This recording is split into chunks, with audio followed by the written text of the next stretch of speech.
Mexico has many regions. The regions maintain real distinctive instrumentation, styles of music, languages. The kind that we brought with us on this trip were mainly from the son jarocho from southern Veracruz, where we have a little guitar that I played called the guitarra de son, and the other instrument the ladies are playing are called jarana. It's a strum instrument. What's interesting about what we do is we're looking deeper into each of the styles that we do, discovering rhythms that may not be so popular. The collaboration that we experienced today was one that was definitely unrehearsed. I mean, the guitar player just started playing and everybody just sort of fell in. He was like the water in the pot. Next thing you know, the onion was in the pot and the garlic.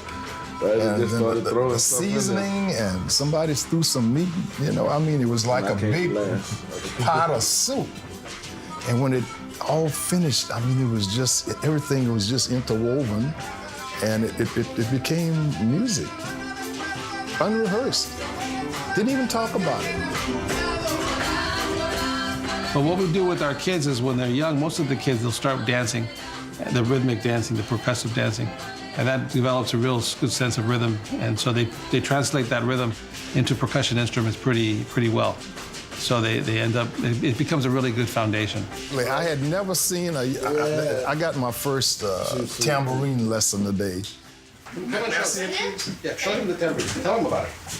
It's really cool. This is goat skin. Yeah. Okay. She was 10 years old, and she took her thumb and made the skin on that tambourine vibrate some kind of way.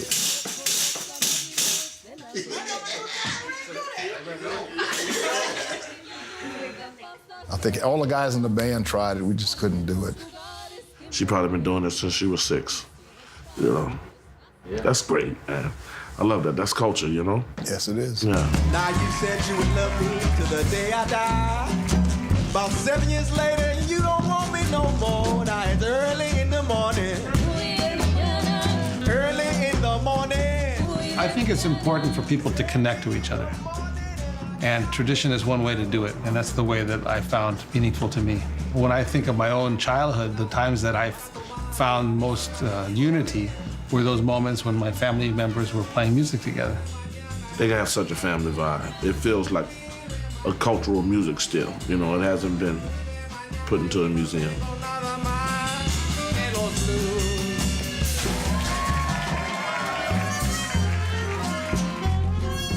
There's a kind of a popular misconception that New Orleans is a kind of a black-white city, when in fact there's even more. It's that and much more. And I think that for us as Mexican Americans, for me as a Mexican American, when we're so kind of isolated so often, politically and socially, that it's important that we can all recognize our connections and not ignore them. With folks like today and other people we've met on this trip, there's just a nice exchange of energy. You give what you got, I give what I got. And then that back and forth creates an energy that kind of uplifts you and makes life a little bit more fun. A todo el mundo que tú eres mi tesoro. Que